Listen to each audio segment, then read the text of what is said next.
Good evening. Welcome to the Action Committee for Transit monthly members meeting. Happy Valentine's Day. My name is Sunil Dasgupta, and I am the board member who has been charged with organizing the speaker series for the monthly meetings. Action Committee for Transit is a long-standing advocacy group in Montgomery County that was originally founded to support the Purple Line and has persisted for over 2 decades and advocated for more buses and trains and upstream issues to that, which is land use, and downstream issues such as road safety. Usually at these meetings we go around, introduce ourselves, so we say our name, where we are from, which part of the county we're from, and maybe something interesting about what we do, or if you want to say something. So let's do that first. Again, I'll say I'm Sunil Dasgupta. I live in Aspen Hill, and I was so late today that I did not take transit. I drove. Sean, you want to go next? I'm Sean Robertson. I'm an ACT board member from Kensington. Ben Ross from Bethesda. Graham Reed from downtown Silver Spring. Phil Ferlino, Silver Spring. Chip Plummer, College Park. Mike Larkin, Silver Spring during the week, Bethesda on the weekends. Heather Garland, Rockville. Chris Farrell, new board member from Kent Mill section of Wheaton. Kathy Jones, Axton, downtown Silver Spring. All right. Before we go any further, we'll do some issue updates. But before we go any further, I want to announce that next month, on March 14th, we are going to have Nick Ramphos of the Transportation Planning Board of the Washington Metropolitan Transportation Planning Board, who is going to present the findings of the 2022 State of the Commute survey, right? And following that, on April 11th, I beg your pardon. So March 14th and April 11th, we are going to have Tracy Hagenlow from the Brookings Institution join us, and she's going to talk in and around the idea of placemaking. I have a lunch date with her to figure out what it is going to be. So please, so those are the 2 announcements. We have some, I am planning ahead, looking at further months, the future months, and we will keep announcing them on the website. In terms of issue updates, the first note is that ACT Board has decided to endorse James Hedrick for the planning board position of the Democrats. So, you know, the planning board is appointed in 3 categories. They're Democrats, Republicans, and unaffiliated. Right? On the Democratic side, we have James Hedrick, who is one of our board members who has applied to be on the planning board, and we've decided to endorse James. Much can be said about James. He's the chair of Rockville Housing Enterprises, and has a long experience of housing issues especially in the area. So he's particularly suited, I think, for that kind of role. Secondly, there is a bill coming up that Lorik Cherkudian of D20 has filed in the General Assembly, and that has to do with stop sign enforcement using cameras. And ACT board member Miriam Schonbaum will be testifying on that tomorrow, or I think it's tomorrow. And so we will report back to you about what's going on. Lastly, we're going to give a little update on the priorities letter for those who are not familiar. The priorities letter is a letter that is written by the county to the state. It's about every 2 years or so, where they detail what is important. Ben, can you please give us an update on that? Yeah.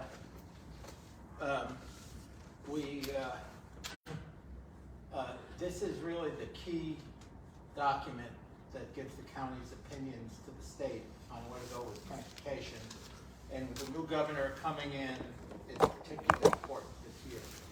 And historically, it really was the driving force in what the state spent transportation money on in the county. That became less true under Hogan, but seems to be reversing under Governor Moore. And we made some real big progress on this bill, on this letter. It was finalized by the county council with the agreement of the executive last Tuesday.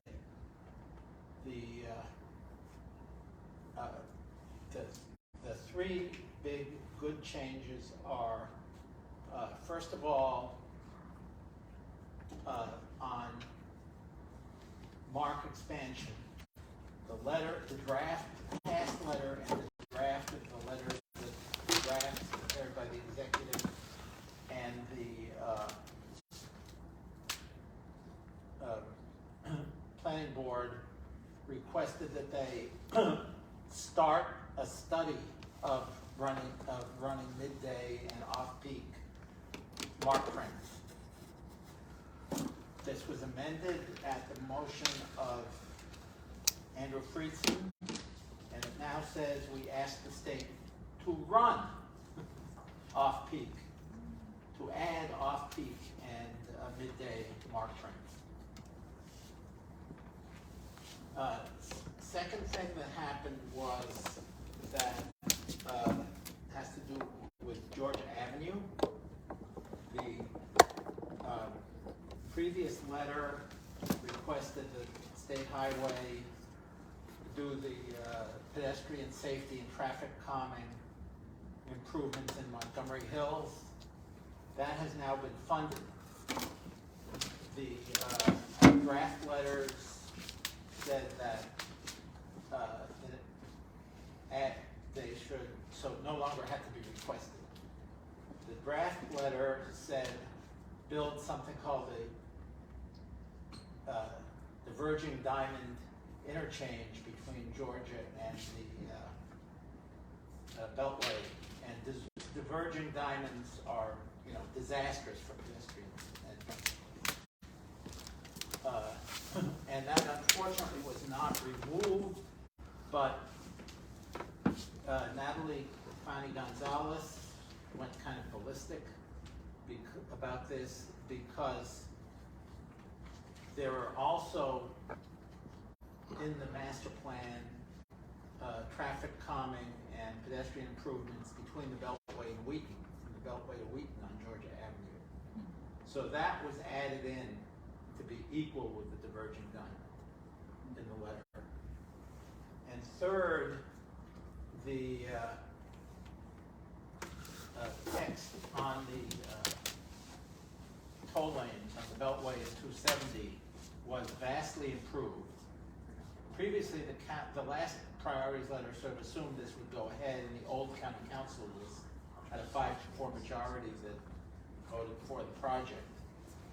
The new letter says you need to re-examine whether P3 makes any sense at all, and says it has to be re-examined in the light of whether it's fair to all economic groups, and had some very good language, and got further improved as the project went on. They took out the language about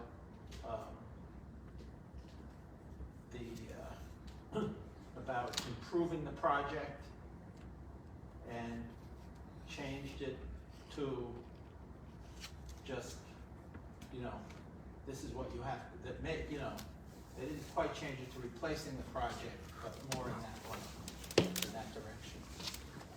And I should add that the language, ACT submitted written testimony, and the new language, basically the language on the mark expansion was taken directly out of our testimony.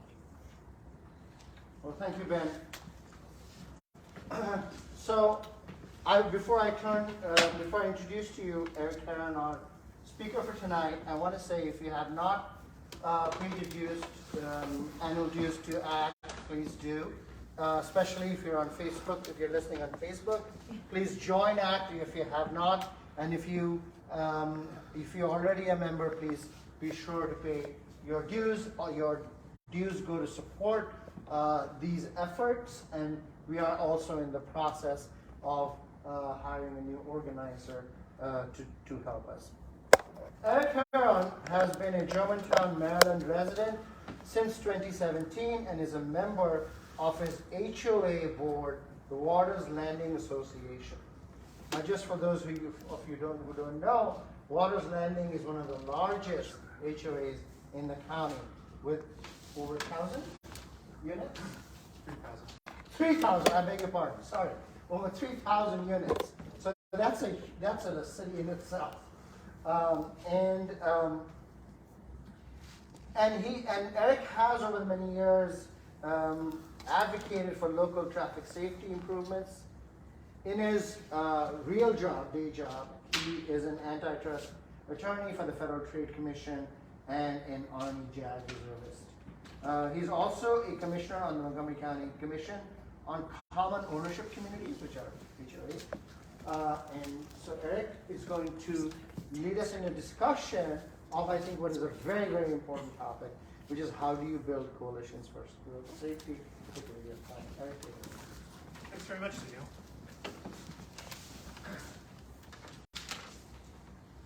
So thanks for the opportunity to speak before you. As Neil said, I'm Erik Herron. I've lived in Germantown, Maryland since 2017 with my wife and 2 daughters. I'm an attorney. Caveat, when I was a board member when I sent that to you initially, but not anymore. But still involved in the community. Okay. And then the usual caveat, because I'm an attorney, I'm only speaking for myself, not for anyone else. That sort of thing. So I became actively interested in traffic safety issues because of bad experiences biking my daughters to school. I'll tell you a bit about those experiences, but before that, I'll talk a bit about ACT's mission, sort of frame that, and to expand on what's already been discussed. I'll talk about Germantown and the exotic UpCounty more generally. As I said, I'll talk about my own experiences advocating for pedestrian safety in Germantown, and then I'll talk about some broader organizing principles that I've taken away from that, and that hopefully will be interesting to you. And I'll propose some potential ways forward to sort of expand ACT's principles in the UpCounty. And I'll invite discussion on those issues after all that. So this is my first slide. This is when a big meeting we had, community meeting that I'll talk more about down the road. So talking about ACT's mission first. Most broadly, I think we all want to see more buses and trains, as was said, and we want biking and walking to be safe and comfortable. None of that is very controversial. In fact, it's hard to say why anyone would be opposed to that sort of thing.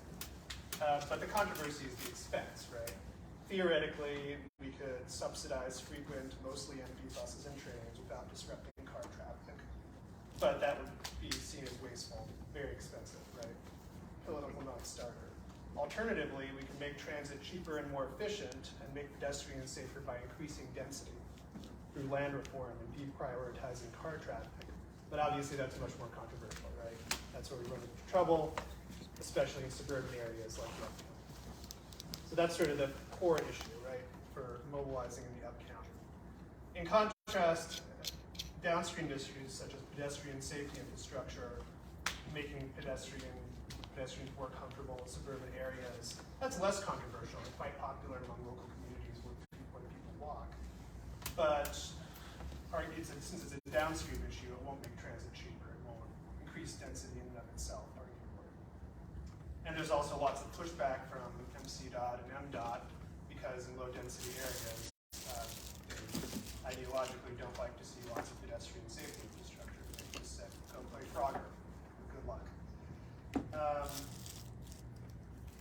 say all that to frame this discussion. So now I'll talk a bit about the UpCounty generally. So the UpCounty covers a very large area, about more than a third of all of Montgomery County, outside the transit-connected core of Silver Spring, Bethesda, Rockville, Gaithersburg, and surrounding communities. This was the intention of the 1964 Wedges and Corridors General Plan for Montgomery County to concentrate development along the core, along the I-270 and I-370. At that time, much of the UpCounty and the county in general was profoundly rural. It's grown quite diverse in density and housing types since then. The further away you get from the I-270, of course, as you know, Potomac, Darnestown, Colesville, Damascus, only very low density, detached houses, suburbs with minimal pedestrian infrastructure, lots of, but then in 1980 also the county set aside approximately 1/5 of its land area as agricultural and rural open space, which has preserved it wonderfully as it was along 30 or 40 years ago, but good luck getting there if you don't have a car. Perhaps a bicycle, but that's taking your life in your own hands. But it's been preserved for agricultural purposes, and it's very low density. The average is about 1 housing unit per 5 acres. Being right next to the 270, however, Germantown and Clarksburg, the master plan of that era, directed development there, more so than in other parts of the county. So in the last half century, even though those are both unincorporated areas, like Silver Spring, you might be surprised to know that Germantown now has more people than Silver Spring. So this is state data. This is, I'm going to bore you to death with data, right? That's not too exciting, but I'll go through it quickly. All this says really is that Germantown has grown dramatically over the past 40 years and is now larger in population than any other municipality in Montgomery County, including Silver Spring, which comes in number 2nd, and the 3rd largest city in the state behind Baltimore and Columbia, Maryland. Perhaps surprising that there are so many people in the UpCounty. That's the case. What will probably surprise you even more is to know what the cities with the greatest population density in Montgomery County are. Most of you probably won't be surprised to know that Silver Spring tops the list. But in fact, Germantown is number 2 and has a greater population density than Baltimore, largely because Baltimore has hemorrhaged population over the last 40 years, whereas Germantown has increased dramatically. You might wonder how that's possible. If you've been there, it seems very suburban. How is it possible that it's almost as densely populated as Silver Spring and more so than Gaithersburg, Bethesda, Rockville, and so on? The answer is that it has lots of what's called missing middle housing. People say it's missing, well that's where it is, it's in Germantown. According to the Corridors and Wedges plan, that was funneled into Germantown and Clarksburg more recently as that's developed out to a greater extent than areas that were developed before then.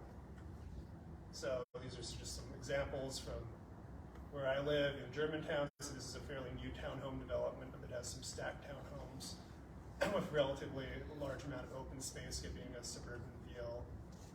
These are some older townhomes from the 80s. As you can see, the tree cover is much more grown out there. Garden apartments, there's a huge number of garden apartments. This is how you still have a huge amount of detached single-family homes, so probably the majority of the area, but just because it has a small amount, relatively small amount of these housing types, you have much greater population density. And there's a good number of low-rise apartment buildings as well, otherwise it's going 2 at a time. And they have some new developments that look something like this. I don't think it's going to look like that in reality. That's the developers sent to the planning commission, but it's around the corner from a garage and an IHOP. So it'd be a nice place, 24-hour pancakes. And then this is a new development near where I live in Germantown, right off the 270. Most of this is already built, but not the big buildings. It'll be interesting if that ever happens. But so big plans for even greater density in the future. And there's some transit connection, as you may know. The MARC train is there, but of course it only runs in the mornings and the evenings. That's not exactly accessible. Doesn't really improve the community as much as it could. We do have the Germantown Transit Center, but it is woefully inadequate in terms of frequency of bus service. No metro service, of course. That ends before Gaithersburg, so out of luck there. Although there's an express bus that will connect you to the metro. But well, how is it for pedestrians? So notwithstanding the population density, it's pretty horrible. It's intersected throughout with very busy 5 or 6 lane roads or more, stroads, in the popular parlance. And although there are like a fair number of shared use paths for biking, it's not as bad as parts of the Potomac or what have you, or like places that are further away from the 270. It's certainly not as bad as Frederick, but there are a lot of streets that only have a sidewalk on one side of the street, and there are a lot of unmarked crosswalks that are very dangerous for pedestrians to cross. And you know, you may be able to see what's right over there is some ghost shoes. This intersection, there was actually somebody who passed away trying to cross the street. So there are quite a few of those in Germantown because of this lack of pedestrian safety infrastructure. So you can say that Germantown is unique for combining a high relative population density with woeful car dependency, sort of like the suburban equivalent of Tyson's Corner. So I'll talk a little bit more about my experiences there. When I first moved to Germantown, I was oblivious to much of this. So as most people in Germantown are commuting day in and day out are. I was driving into DC like most long distance commuters, and I didn't have time to really, or the inclination to spend a lot of time walking around the neighborhood and thinking about land use issues and how people who don't have cars might experience their days. That changed when my daughters reached school age during the pandemic, and so I was a teleworker. I was taking them to school every day. We lived a half mile from their elementary school. I wanted to get them some exercise each day. I wanted to get out myself. I didn't want to drive them and wait the car conga line, as they call it, where you had 40 or 50 cars lining up to drop off the kids. So I figured, okay, let's walk or let's bike. And I started doing that each day in spring 2021. The problem was that our bike route was just bisected by a stroad, a very dangerous road. It became a source of anxiety for me and my family. It upset me to see how careless and inconsiderate drivers were when I would try to cross an unmarked crosswalk. Clearly said you're supposed to stop for pedestrians, but no one did. Or if they did, it was even more dangerous because somebody might go around them and run you over. Marked intersections with lights are a little better just because people aren't expecting pedestrians. You have to push the back button, wait several minutes. Sometimes they don't work. It was a very stressful experience. So I was familiar with ACT. I reached out to some local members and to see if they had any advice on whether something could be done about this. Can I just request from the county that they add some infrastructure here? How likely would that be to succeed, etc. We met at the same intersection that I would cross over here in this corner with my kids. I would bike across that intersection in the top left over there.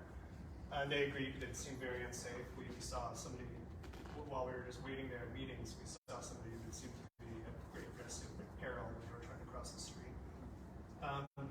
They were sort of pessimistic at the same time, but they did give me some advice on what I could do. I suggested holding a walk audit with the community, getting a lot of community members out there. I'm sure a lot of you are familiar with this process, so I won't go into detail on that. I know ACT is very enthusiastic about these sorts of things and organizing, so I won't go into detail on the process. But suffice to say, I was involved with my HOA. I mobilized other people that were involved in the HOA. I got them excited about the idea. We held a walk audit that was attended by about 50 or 70 local residents, and out of that came a report. And that was in November of 2021. Nothing happened very much for a few months until February of the next year, so that was February of last year. A local woman who was walking along the street had a horrible accident. Well, could have been worse, right? She was fine, but her dog was run over by a car that swerved off the road, died right away, right in front of her, on a sidewalk that was very close to the road and didn't have a curb protecting people. So that was very frightening for a lot of the community. A lot of people were upset. They wanted to see some sort of change, but there wasn't much direction as to how that could go about. So I reached out to a lot of to the folks involved, folks on that street, and I drafted a letter and connected them with some local representatives. And because of the outpouring of anger at those local representatives, including county council members and local politicians, there was a fairly swift response. There were several community meetings that were attended. That's one example right there. In the first slide, Mark Ellerich came out. There were promises to do something. And when I presented the results of our walk audit to MC.DOT, they were very excited to have a roadmap on what to do right in front of them. So rather quickly, in July of that year, just a few months later, really after as quickly as they probably could under budgeting constraints. There were very substantial improvements. Essentially, the entire list of things that the community had requested in that walk audit process came to fruition. Marked crosswalks along 18 intersections along the main drive through the community. Lower speed limit. We had curbs installed the whole way. We redid the sidewalks.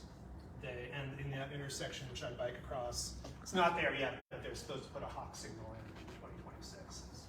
I guess that's better than nothing. As soon as my kids go to middle school, the next generation will have the safety, I guess. So that was a great experience for me. It was very radicalizing as well, because it made me very pessimistic in a lot of ways, even though I'm very successful, because I realized the only way that a lot of things can get done is if there is some sort of tragedy that mobilizes political pressure on otherwise apathetic government agencies. Which is nice if it works, but you can't always count on that, and it's not a way to lead to really broad-based change necessarily. So,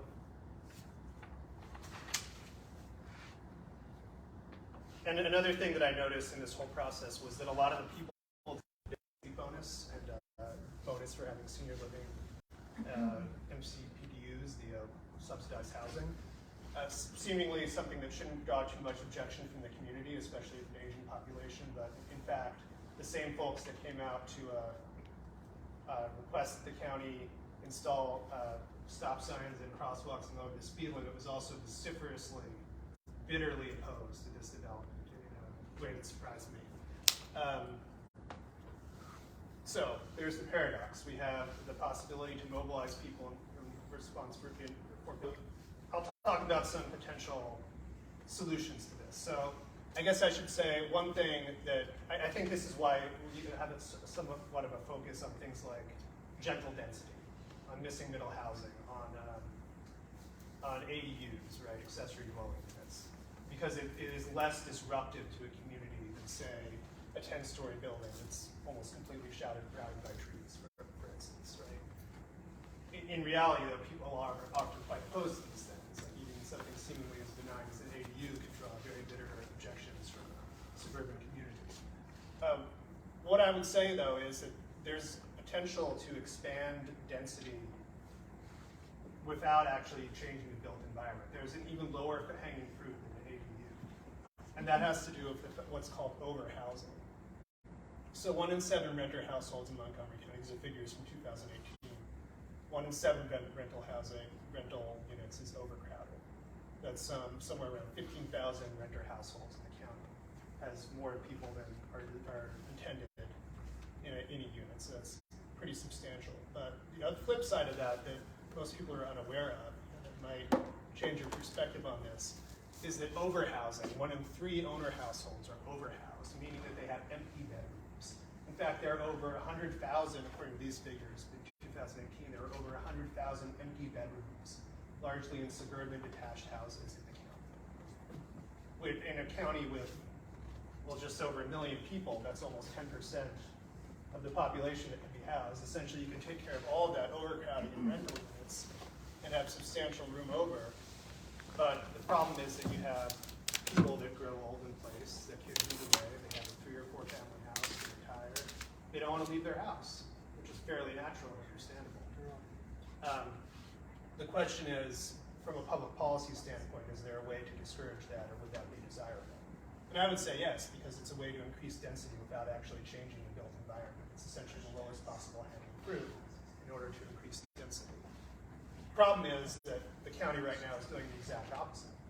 Now they're actually paying people to stay in place with tax credits for retirees. If you live in your house for 40 years, you get a tax credit. If you meet certain income thresholds, you get a tax credit. So, ironically, perhaps that's something that's politically popular, understandably, I guess, but question mark whether or not that's something that should be pushed back against, or whether other tax incentives should be used to encourage people to get out of houses, or perhaps tax credits for sales to take out the equity from the home without paying taxes, or what have you.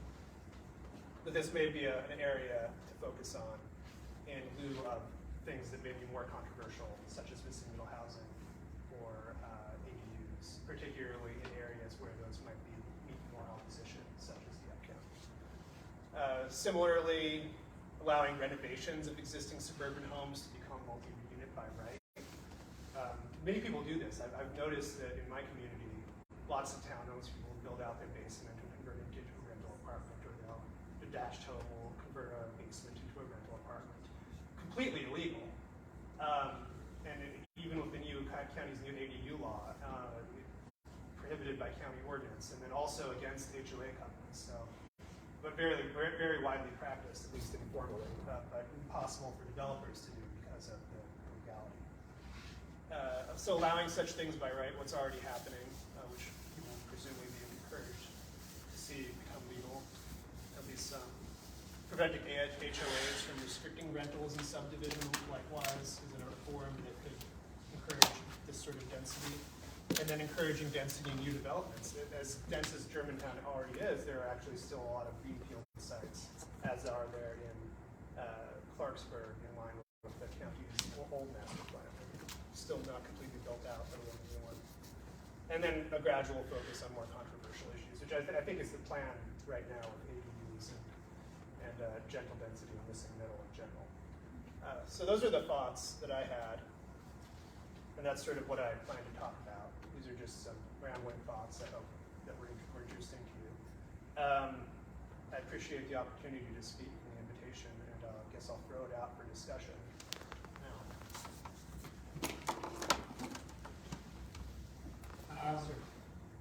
FDR, in one of his famous speeches, spoke about a third of the nation being ill-housed.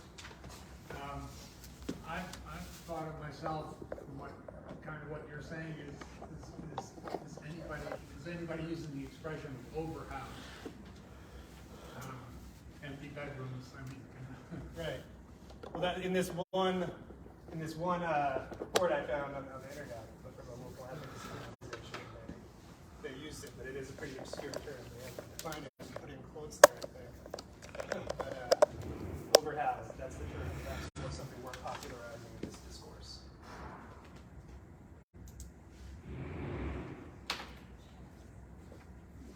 Yeah, I think the original idea with ADUs was exactly to allow people to subdivide their existing house, and, install a kitchen and so on. That's right. It does allow that. Yeah, but it has been such a battle over the years because they, the elected officials always want to give something to the opponents, and what they give turns out to be a poison pill, off-street parking, approval from the neighbors, and the bureaucracy doesn't want it to be by right. Bureaucracy give them any little thing they have to approve. Yeah, that's absolutely right. The ADU law is incredibly confusing to comply with. It requires substantial regulatory hurdles, and it's completely in conflict with property laws governed by the HOAs, which the county does not necessarily have the power to legislate. The state would have to. The state would have to do that. So, if an HOA is wise enough to actually use its powers to stop that sort of thing. As I said, though, it's widely done informally, illegally. But Well, I should mention here, the village of Chevy Chase, which is a member of their board of directors, Dave Winstead, is a candidate for planning board. They actually will deny you a building permit if you're in violation of the real estate covenant, which to me is, completely, that covenant is a private contract. Why should tax money be spent to enforce it? seems like a misuse of funds. Yeah. So can you speak a little bit more about the sort of what you see specifically are the things in the ADU law that are inconsistent with the HOA rules as you have known them? I'm sure HOAs have different rules. And sort of also address the issue of I don't understand how somebody can make a basement illegal apartment in the HOA not know. How would they not know? Yeah, I mean, so would the neighbors not report them? Would that not be evident? What would? So my I guess I'll take that in two parts. So to the second question first, my experience is that it's often HOAs are overtaxed, over-resourced, and in mine we have 3 people for 3,000 units, so they may not know or care. Neighbors may not care. They may be doing it themselves. They may not know that it's illegal. So there are various reasons that it wouldn't come to the attention of the HOA through benign neglect. And then also, even if there is an issue with it, it could be difficult for HOAs to actually enforce their covenants for a variety of reasons. It requires a certain degree of legal acumen to do it correctly that a lot of HOAs lack. There's sort of a paradox of it. If it's very small, they probably don't have the legal acumen to actually follow through and prohibit people from doing this practice. But if they're too large, they may just fly under the radar. Right, just let me interrupt you a little bit, but on the other hand, usually the HOA member who's, say, violating also doesn't have the acumen. Yeah. So it's like, there's a balance of acumen, if you will. It's not like one side has an advantage in legal terms and legal capacity terms. I mean, I'm really surprised because when I was part of a co-op, everybody knew, they knew exactly what they were doing. Maybe different in I guess presumably that's a condo type building, or Yeah, in Washington DC, when I lived there, everybody knew everything. Who was renting, who was not, who was. It may be different with the more impersonal, sort of HOAs with lots of detached houses or even townhomes, maybe somewhat more impersonal. Can't really speculate fully, but I do know that it's widely practiced because I've seen it myself. But sorry. Just out of curiosity, for some of these illegal dwellings, the people building them, are they also by any chance the same people, if you know, who would oppose other types of more dense I building? have noticed that in some instances, yes. They're the same? Yeah. Not a 1-for-1 ratio necessarily. but they're the same. I do, your example is, yeah. No, I have direct experience with that. I once had a friend who I think lived in an illegal dwelling in London. 2008. I kind of got to know the owner over the years and was totally against all types of denser building. And then one day I kind of like just very gently broach the topic. Like, well, I mean, you got this illegal, I didn't say illegal, you got this basement apartment. What's the difference between that and building a townhome? There's just all types of contortions. I mean, it made no sense. I can't even describe it to you. That's part of the reason I suggest this is because putting something that's in somebody's personal interest may overcome other qualms about that lead people to oppose density. It's a very cynical view of human nature, but perhaps that's the world we live in. Please. Yeah, I've noticed the same thing like what he was saying, and I'm over in Prince George's County. My neighborhood, there's a lot of small ramblers, but if you look very carefully, you'll see they're divided into 2 different units. An upstairs unit and a downstairs unit, and you would never know it unless you happen to live in that neighborhood. And everybody who lives in the neighborhood says so. Because they're all doing it too. Exactly, yeah. Well, I mean, if I may, the only time I ever thought there was a problem at this friend's house, one night there was a New Year's party and there was a lot of extra cars. Now, all of a sudden when the parking was taken up, then it became a problem. Take someone's parking, then they can park. I'm in a college town. At 3 a.m. sometimes it smells like a rock concert when you get out of your car and try to walk up your driveway. That's what I was gonna piggyback on the parking thing, just to say my mom lives in a 1980s townhome community in Germantown, and they're almost all walkout basements or secondary apartments, and people even drive their cars around on the back where there's no road to move in and stuff. And the parking is the only reason why neighbors would object. Like, they don't care that you're renting out the apartment, but there's a sign space for each unit and a guest space next to it. And those guest spaces are just like never unoccupied. Nobody takes their car out of that if they can help it, since they have to assign one. So that's the huge pressure on them is having enough parking for all the units and all the adults, because there's not enough transit there. My experience is also that a lot of opposition to density boils down to perceived lack of parking that it may bring.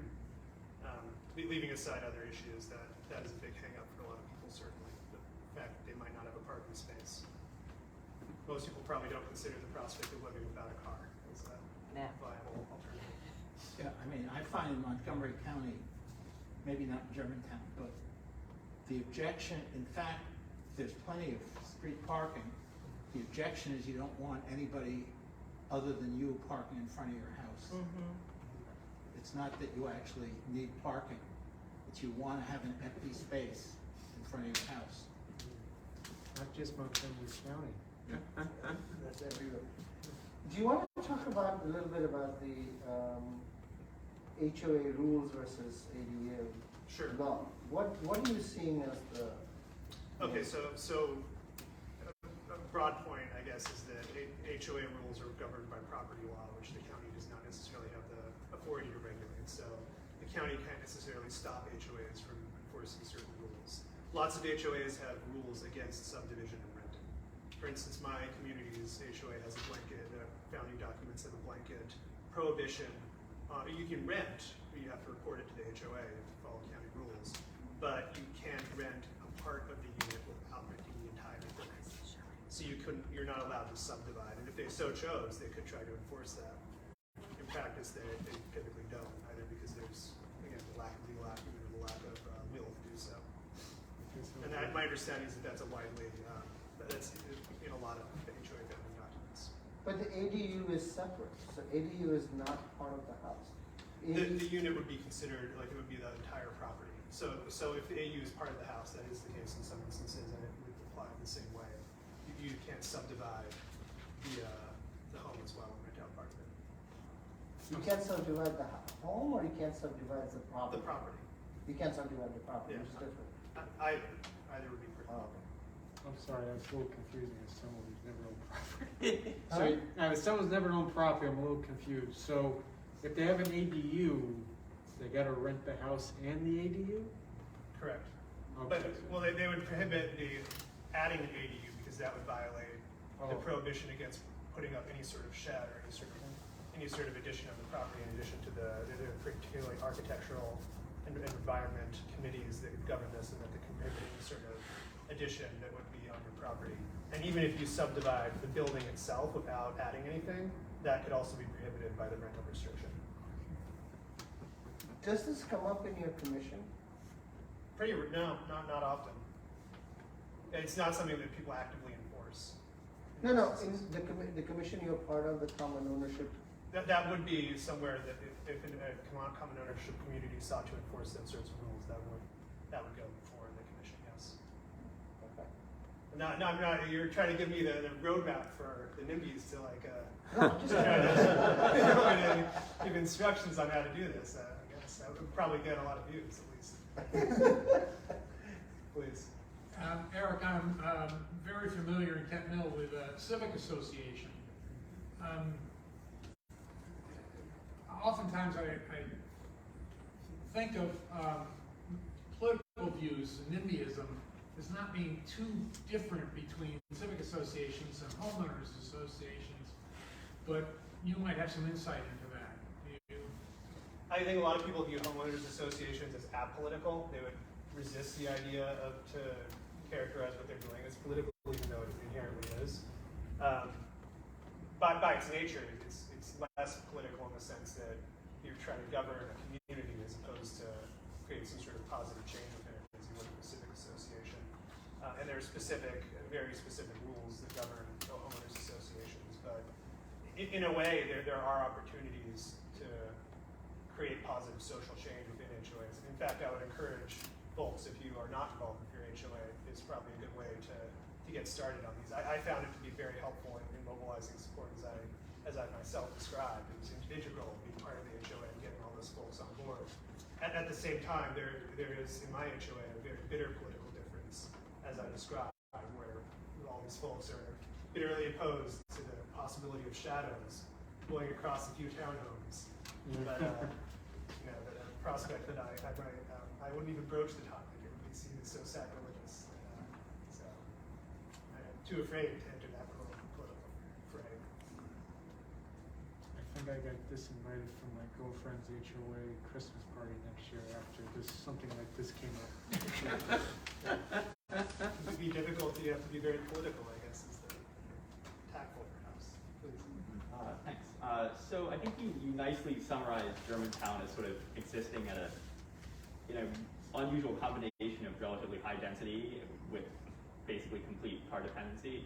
So I guess I'm wondering what you see as sort of possibilities for changing the regulatory environment for sort of the development of the remaining greenfield sites in that area, if that can be sort of done in a way which is at least more pedestrian friendly, if not less car dependent. So that is something that the planning board in general has been good about in recent years. I think I showed this, I had one slide. So yeah, this is a new development in Germantown. They built out the part in yellow for the most part, the more aspirational things that they probably, I don't think the developers just want to build single family homes because they're inherently like more profitable. In general, that's typically the desire from developers. So building something like this is a concession to the master plan, to the planning board. My understanding is that developers will often try to add what seems to be greater density and then take it away as the planning process as they go through the planning process. They're trying to do that with this right now. So this would be an example, going to the planning board meetings where projects like this are proposed and actively participating. For instance, the developer has asked for an amendment to convert these to stacked townhomes up here instead of a big office complex, at the center of the transit hub. So that's one example, is actively participating in the planning board. Obviously, ACT is nominated somewhere, or I guess endorsed something at the planning board, so that would be a step in the right direction. But then getting into the granular participation of these developing projects is also something that can be actively pursued. Because a lot of this goes under the radar as far as I can tell. Curious, you know what planned future transit station is there?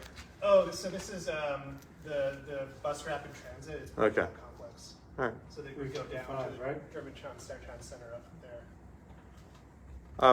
As a related question, I mean, how much does the walk shed of the MARC station fit into any of these Germantown planning discussions? I mean, is that seen as sort of that they're planning for increased service and thus increased ridership in the future, or?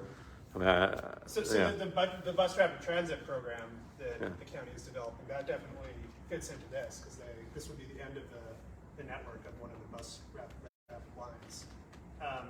I don't know that the MARC train fits in as well. I mean, obviously one huge flaw of expanding MARC service is that the immediate environs of all the MARC stations are, surrounded by some of the most protected historical preservation land in the entire county, extents. But that's sort of another story.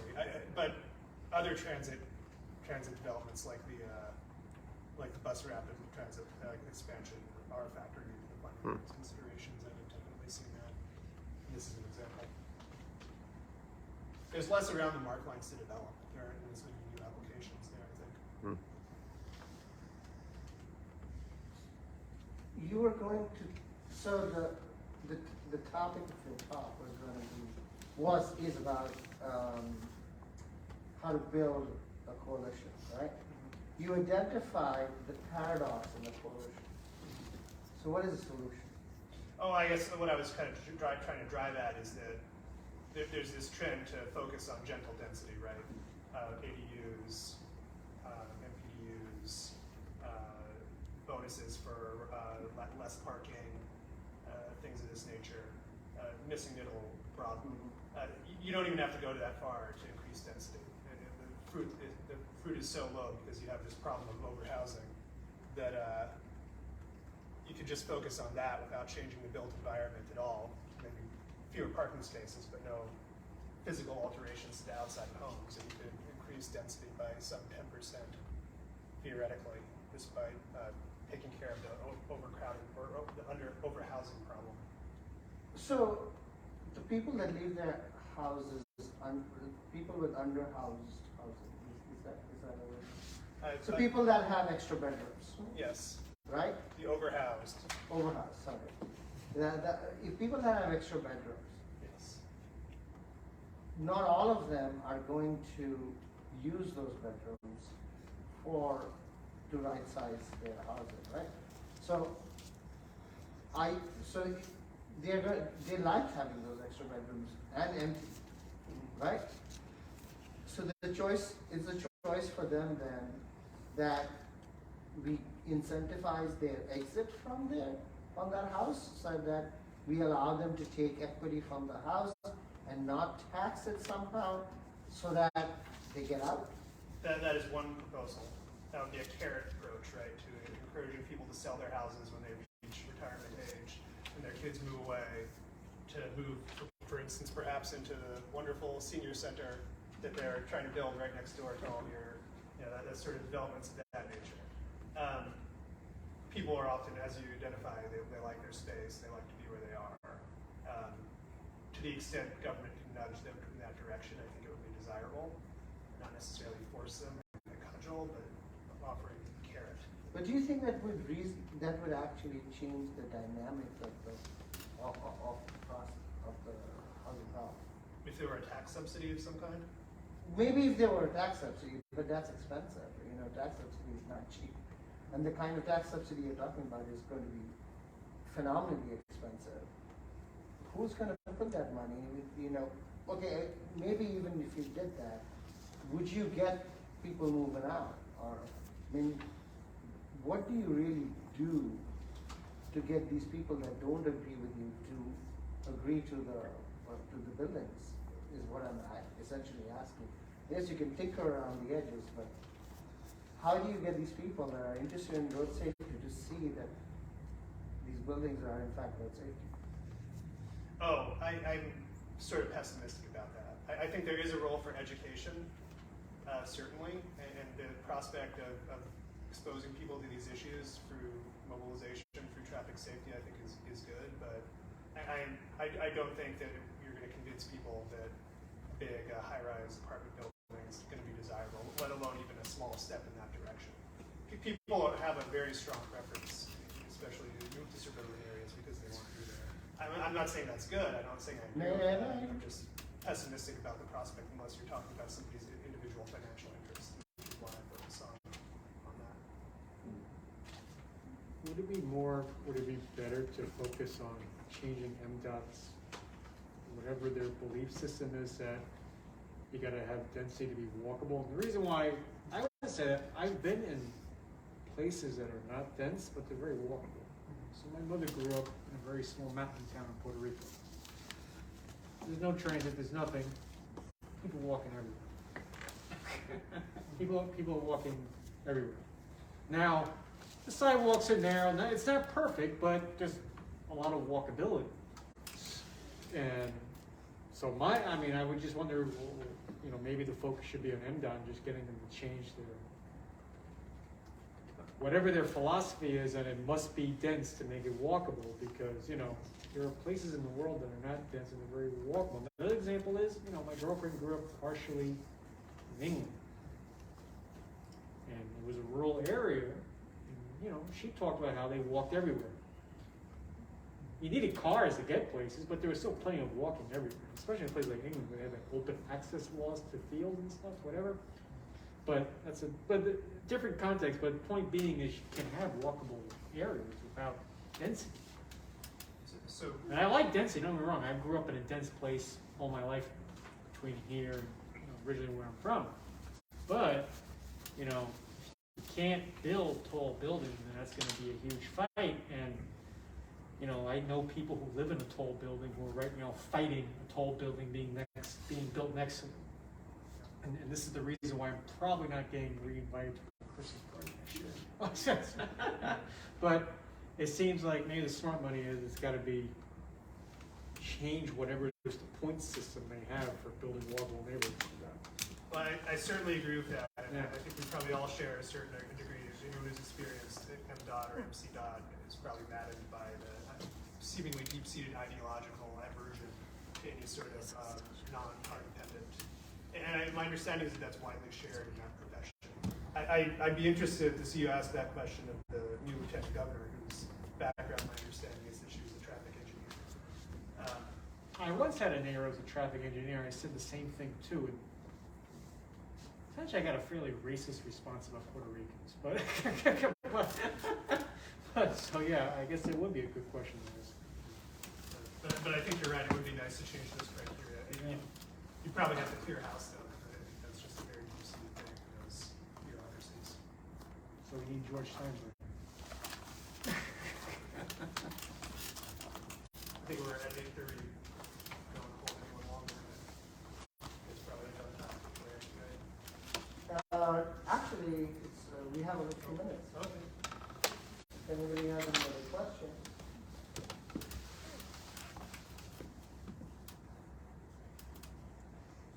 No?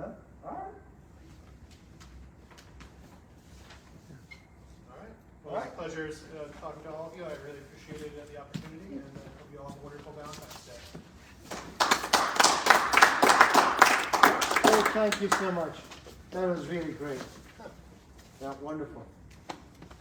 Thank you. So, We will do this again, UpCounty. So watch out for that information. And please come back next March 14th for the state of the commute. If you're not a member, please sign up. If you're watching on Facebook and you're not a member, please go to our website.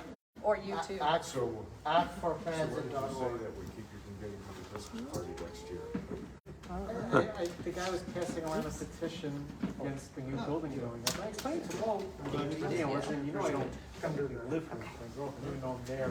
Everybody was there. I don't want to, I'm glad.